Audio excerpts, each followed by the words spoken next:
Terima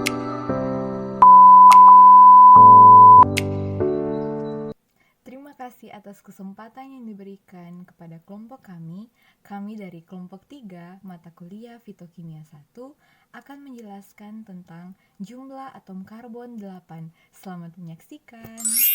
Jadi, kita akan masuk dalam slide yang pertama, yaitu tentang fenol.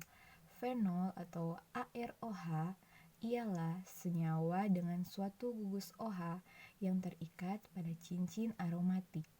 Gugus OH merupakan aktivator kuat dalam reaksi substitusi aromatik. Fenol diketahui fungsinya sebagai zat disinfektan yang umum dipakai orang.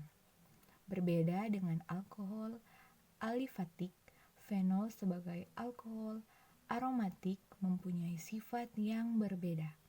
Dalam air, fenol sedikit terionisasi menghasilkan ion H+ dengan Ka sama dengan 10⁻⁻10. Fenol dapat diklasifikasikan berdasarkan jumlah atomnya. Pada saat ini, kelompok kami akan bahas mengenai subbab dari fenol atom karbon 8 dengan kerangka dasar C6 sampai C2. Kelas dari jumlah atom karbon nomor 8 ada 3. Yang pertama, asetofenon, yang kedua, turunan tirosin, dan yang ketiga, asam fenilasetat. Ya, selanjutnya adalah asetofenon. Di sini ada gambar tentang keton sederhana yang memiliki rumus C6H5COCH3. Asetofenon adalah keton aromatik sederhana, merupakan cairan bening atau kristal yang memiliki bau yang kuat. Asetofenon juga adalah senyawa organik yang berasal dari sawi putih. Ini terutama digunakan sebagai zat penyedap dalam makanan dan parfum. Asetofenon juga digunakan sebagai pelarut untuk plastik dan resin. Senyawa ini adalah bagian dari 599 aditif yang ada dalam rokok. Formula kimianya adalah C6H5COCH3 dan termasuk dalam kelompok keton. Senyawa kimia yang ditandai dengan memiliki gurus karbonil, asetofenon adalah keton aromatik yang paling sederhana. Titik didihnya adalah 202 derajat Celcius, sedangkan titik leburnya adalah 20 derajat Celcius. Baunya menyerupai aroma jeruk. Slide selanjutnya, ini asetofenon ini terbagi menjadi yang pertama itu penilatenon, yang kedua penilamideleketon, yang ketiga dimex, yang keempat asitibenzen, yang kelima metipenileketon, yang keenam itu hypnon. Jadi ini adalah istilah-istilah lain yang berasal dari asetofenon. Secara alami, asetofenon dapat terjadi pada buah pisang, aprikot, kembang kol, apel, dan keju. Asetofenon digunakan dalam wewangian sebagai bahan wewangian dalam sabun, deterjen, krim, lotion, dan parfum. Menurut riset, wewangian yang masuk melalui saluran pernafasan bisa merusak pembuluh darah atau saraf otak. Apalagi jika zat tersebut tertelan karena dalam asetofenon juga terkandung zat karsinogen penyebab kanker. Dalam bidang kedokteran, digunakan sebagai obat tidur dan antikonvulsan pada berbagai jenis obat-obatan yang digunakan dalam pengobatan kejang epilepsi. Oke, yang berikut ada bahaya dari asetofenon. Seperti yang kita ketahui bersama bahwa asetofenon ini kan banyak sekali terdapat di wewangian. Nah, menurut riset yang kami dapat, wewangian yang masuk melalui saluran pernafasan dapat merusak pembuluh darah dan juga saraf otak. Apalagi jika zat ini sampai tertelan, karena dalam asetofenon ini mengandung atau terdapat juga zat karsinogen yang dapat menyebabkan kanker. Jadi, kurang lebih bahaya dari asetofenon itu dapat merusak pembuluh darah, dapat merusak saraf otak, dan juga dapat menyebabkan kanker. Yang berikut ini adalah asam amino yang merupakan prinsip dasar dari pembentukan alkaloid, di mana asam amino ini merupakan senyawa organik yang sangat penting. Senyawa ini terdiri dari amino dan karboksil dengan rumus kimia C9H11NO3. Tirosin merupakan salah satu contoh asam amino. Sampai sekarang ini ada 20 asam amino yang ditemukan.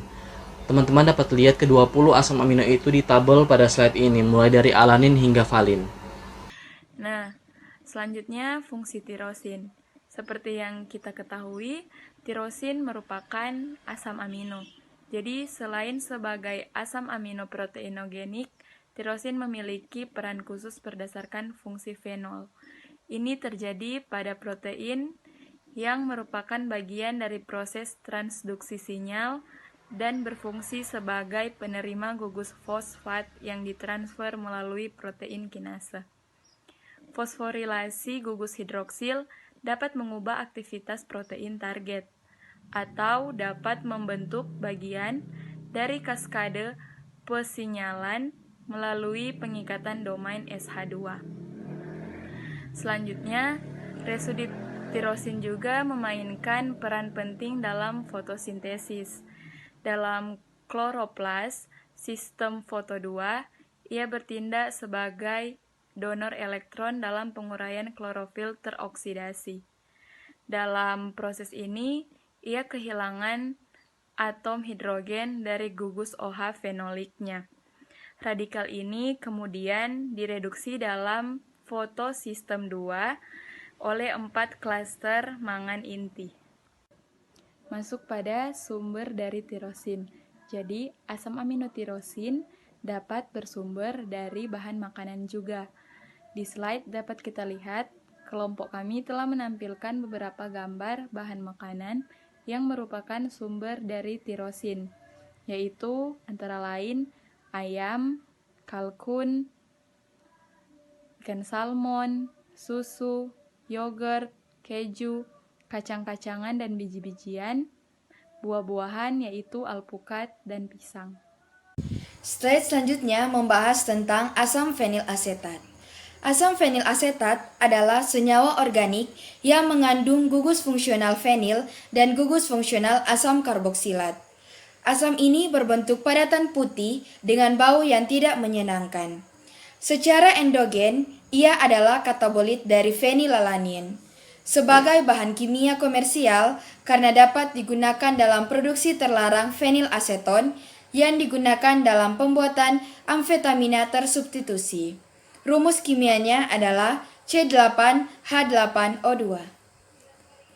Slide selanjutnya membahas tentang penggunaan medis dari tirosin dan sintesis industri dari tirosin. Tetapi terlebih dahulu kita akan bahas tentang penggunaan medis dari tirosin. Tirosin merupakan prekursor untuk neurotransmitter dan meningkatkan kadar neurotransmitter plasma, terutama pada dopamin dan norepinefrin.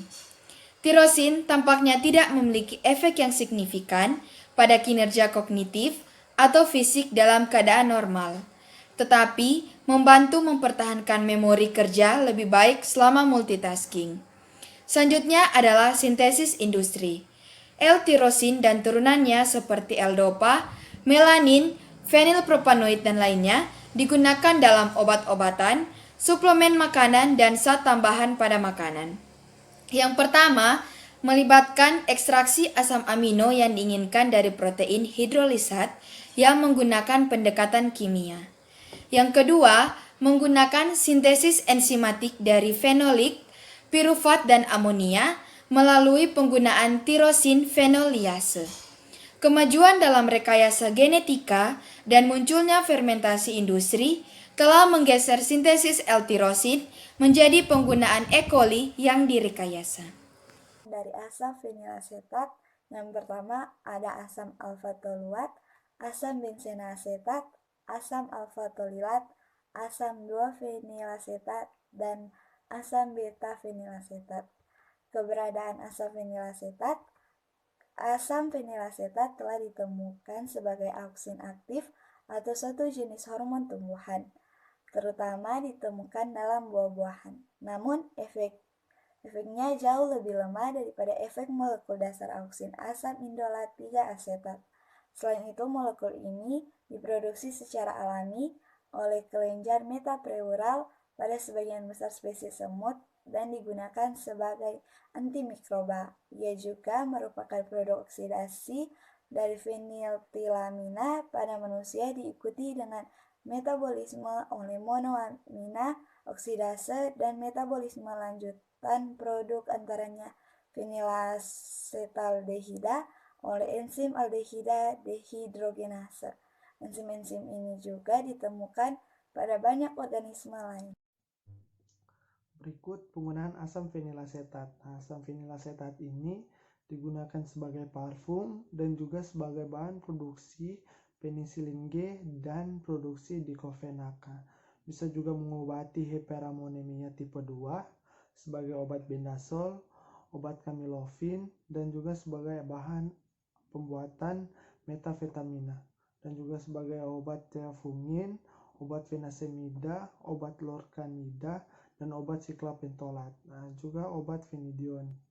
Yang berikut jumlah atom karbon 8 itu asam homogenetisik 3 asetil 6 metoksibenzaldehide, dan yang berikut tirosol p-hidroksi phenylacetic acid.